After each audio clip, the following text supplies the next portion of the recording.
Varicose veins బాధితులకు శుభవార్త. హైదరాబాద్ లో ఉచిత కన్సల్టేషన్ మరియు స్క్రీనింగ్ కొరకు ఎవిస్ హాస్పిటల్స్ ని సంప్రదించండి.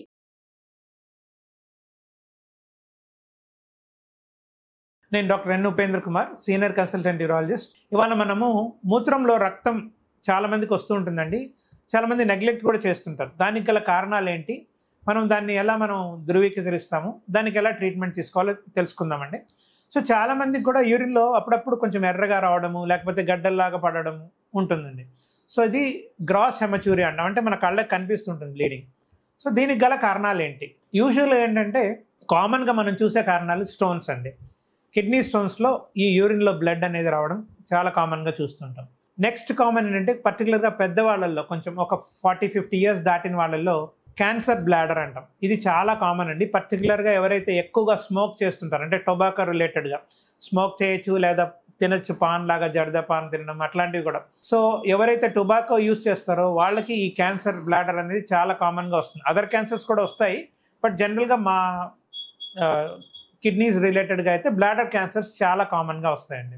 ఇది కాకుండా డయాబెటిక్స్ ఎవరైతే కంట్రోల్ చేస్తారో షుగర్ని, వాళ్ళకి కూడా కొంతమందికి సివియర్ బ్లీడింగ్ రావచ్చు. దాన్ని రీనల్ ప్యాపిలరీ నెక్రోసిస్ అంటాం. అంటే కిడ్నీలో నుంచి ఒక పార్ట్ బ్రేక్ అయిపోయి ఆ ప్యాపిల్లా అనేది అక్కడి నుంచి సివియర్ బ్లీడింగ్ రావచ్చండి. ఇది కాకుండా కొంతమందికి severe urine infections, kidney infection కానీ యూరిన్ ఇన్ఫెక్షన్స్లో కూడా సివియర్ బ్లీడింగ్ రావచ్చు. యూరిన్లో బ్లడ్ అనేది పోతూ ఉంటుంది. కొంతమంది మనం రెగ్యులర్గా చూస్తుంటాం, హార్ట్ పేషెంట్స్ కానీ ఇంకెవరన్నా కూడా బ్లడ్ థిన్నర్స్ అని వాడతారు. ఈ బ్లడ్ థిన్నర్స్ వాడే వాళ్ళకి కూడా కొంతమందికి ఇట్లాంటి ప్రాబ్లం వచ్చినప్పుడు డెఫినెట్గా బ్లీడింగ్ అనేది ఎక్కువ అవ్వచ్చండి. ఎందుకంటే ఆ పారామీటర్స్ అనేవి పెరిగి అట్లాంటి వాళ్ళకి బ్లీడింగ్ ఎక్కువ ఉంటుంది. సో కొంతమంది పెద్దవాళ్ళలో ఏంటంటే ప్రాస్టేట్ ఎన్లార్జ్మెంట్ అని ఉంటుందండి. ప్రాస్టేట్ ఎక్కువగా ఉన్నప్పుడు గ్లాండ్ సైజు, దానివల్ల బ్లీడింగ్ అనేది కొంతమంది, అంటే మూత్రం ఆగుతూ ఉంటుంది, దాంతోపాటు సివియర్ బ్లీడింగ్తో రావచ్చండి వీళ్ళు. సో ఇవన్నీ కూడా కొన్ని కారణాలండి. అలానే కొంతమందికి కిడ్నీ ట్యూమర్స్లో కూడా బ్లీడింగ్ అనేది రావచ్చు. సో ఇవన్నీ కూడా మనకు మూత్రంలో వచ్చే బ్లీడింగ్ యొక్క కారణాలు అనమాట. సో మనం దీన్ని ఎలా ధృవీకరిస్తాం? ఫస్ట్ అండ్ ఫార్మోస్ట్ ఏంటంటే కంప్లీట్ యూరిన్ ఎగ్జామినేషన్ చేసి బ్లీడింగ్ అవుతుందో లేదో మనం తెలుసుకుంటామండి. ఒకవేళ ఏదైనా ఇన్ఫెక్షన్ ఉందా లేదా కూడా దానిలో మనకు తెలుస్తుంది. నెంబర్ 2, అల్ట్రాసౌండ్ కేయూబీ అని ఉంటుందండి. దానిలో మనకు బ్లాడర్, కిడ్నీలో ఎక్కడ ఏమైనా ప్రాబ్లం ఉందా, స్టోన్ ఉందా లేదా ట్యూమర్ ఉందా అనేది మనకు దీనిలో తెలుస్తుంది.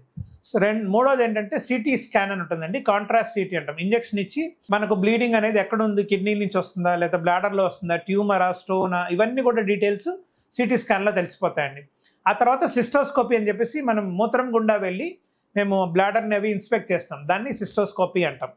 సో అదొకటి చేయాల్సిన అవసరం ఉంటుంది. సో ఇవన్నీ మనం చేసిన తర్వాత మనకు ఒక డయాగ్నోసిస్ వస్తుంది కదా. ఒక్కసారి వచ్చినప్పుడు స్టోన్స్ అనుకోండి, ఒకవేళ చిన్న స్టోన్ అయితే 5 mm లోపల అయితే తప్పకుండా మనం దాన్ని మెడిసిన్స్తోనే తగ్గించవచ్చండి. దాన్ని మెడికల్ ఎక్స్పెన్సివ్ థెరపీ అంటాం. దానిలో మనం ఎక్కువగా ఆల్కలైజర్స్ అని ఇస్తాం. పొటాషియం మెగ్నీషియం సిట్రేట్ అని సిరప్స్ వస్తాయి, అవి ఇస్తాము. దాంతోపాటు వాటర్ బాగా తీసుకోమని చెప్తాము.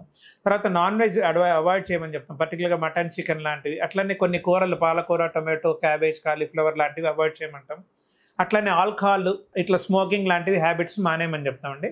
సో ఇవన్నీ కూడా మెయింటైన్ చేసుకుంటే జనరల్గా స్టోన్స్ అనేవి రాకుండా మనం తగ్గించవచ్చు. ప్లస్ ఈ మందులతో కూడా మనం స్టోన్స్ అనేవి క్లియర్ అయ్యేటట్టు చేయొచ్చు.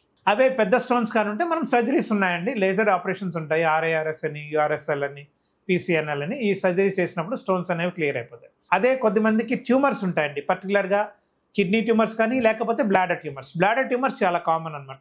సో ఈ బ్లాడర్ ట్యూమర్స్ ఉన్న వాళ్ళకి ఆ ట్యూమర్ యొక్క స్టేజ్ని బట్టి మా ట్రీట్మెంట్ ఉంటుందండి. ఒకవేళ ఎర్లీ స్టేజ్ కానీ ఉంటే, స్టేజ్ 1, స్టేజ్ 2 అంటాము, దానిలో బ్లాడర్ ట్యూమర్ అనేది కంప్లీట్గా రిమూవ్ చేసేస్తాం అన్నమాట. రిమూవ్ చేసేసి దాన్ని టెస్టింగ్ పంపించిన తర్వాత అది బ్లాడర్కే కన్ఫైన్డ్ అంటే దానికి రాకుండా మళ్ళీ ఫ్యూచర్లో కొన్ని మందులు ఉంటాయండి, ఇంట్రావెసికల్ BCG అని చెప్పి. ఆ ట్రీట్మెంట్ అనేది మనం ఒక 6 weeks ఇనిషియల్గా ఇస్తాం. తర్వాత మెయింటెనెన్స్ డోస్ అని ఉంటుంది. సో దానివల్ల ఈ ట్యూమర్స్ అనేవి మనం మళ్ళీ రాకుండా కూడా మనం ప్రివెంట్ చేయొచ్చు. కానీ ఎర్లీ ఫేస్లో రావాలన్నమాట. ఎందుకంటే ఇది డిలే అయ్యే కొద్దీ ట్రీట్మెంట్ అనేది చాలా కష్టమైపోతుందండి. ఎందుకంటే అది స్ప్రెడ్ అయిపోతే మటుకు మనం ట్రీట్మెంట్ క్యూర్ చేయలేం, ఓన్లీ టెంపరీగా ట్రీట్మెంట్ ఇవ్వగలమని పాలియేటివ్ థెరపీ అంటాం. సో అందువల్ల ఎవరికైనా కూడా యూరిన్లో బ్లీడింగ్ రాగానే ఇమీడియట్గా యూరాలజిస్ట్ని సంప్రదించి ట్రీట్మెంట్ తీసుకుంటే, అంటే ఫస్ట్ డయాగ్నోసిస్ చేయగలిగితే మనం ఎర్లీ ట్రీట్మెంట్లో మనం క్యూర్ చేయడానికి వీలవుతుందండి. సో ఇలానే కొంతమందికి నేను చెప్పినట్టు ఇన్ఫెక్షన్స్ ఎవరికైతే ఉంటాయో వాళ్ళకి యాంటీబయాటిక్ థెరపీ కానీ పెడితే ఇన్ఫెక్షన్స్ అనేవి తగ్గిపోతాయి. రాకుండా కూడా ప్రివెంటివ్ యాంటీబయాటిక్స్ ఉంటాయండి, లేదా ప్రోబయాటిక్స్ ఉంటాయి, అవి ఇస్తూ ఉంటాం. కొంతమందికి క్రాన్బెర్రీ ఎక్స్ట్రాక్ట్స్ అని ఉంటాయి, అవి కూడా ప్రిస్క్రైబ్ చేస్తుంటాం యూరిన్ ఇన్ఫెక్షన్స్ రాకుండా. అలానే నేను చెప్పినట్టు షుగర్ పేషెంట్స్లో కొంతమందికి అన్కంట్రోల్డ్గా ఉన్నప్పుడు ఇలా వస్తుందండి. సో అలాంటి వాళ్ళు షుగర్ని స్ట్రిక్ట్గా కంట్రోల్లో పెట్టుకుంటూ ఫాస్టింగ్ 100-120 లోపల ఉండాలి, తినిన తర్వాత 160-180 లోపల కానీ పెట్టుకుంటూ 3 నెలల గ్రీడింగ్ ఉంటుందండి HbA1c అని, అది 7 లోపల పెట్టుకుంటే యూజువల్గా ఈ కాంప్లికేషన్స్ అనేవి రాకుండా మనం ప్రివెంట్ చేయొచ్చు. అట్లానే కిడ్నీ ట్యూమర్స్ కూడా అంతే అండి. కిడ్నీ ట్యూమర్స్ కానీ ఏమన్నా ఉంటే దానికి రకరకాల ట్రీట్మెంట్స్ ఉన్నాయండి. పార్షియల్ నెఫ్రెక్టమీ అని, టోటల్ రాడికల్ నెఫ్రెక్టమీ అని, ప్రాబ్లమ్ బట్టి మనము ట్రీట్మెంట్ ఇస్తే ఇమీడియట్గా దాన్ని క్యూర్ చేయడానికి వీలవుతుంది.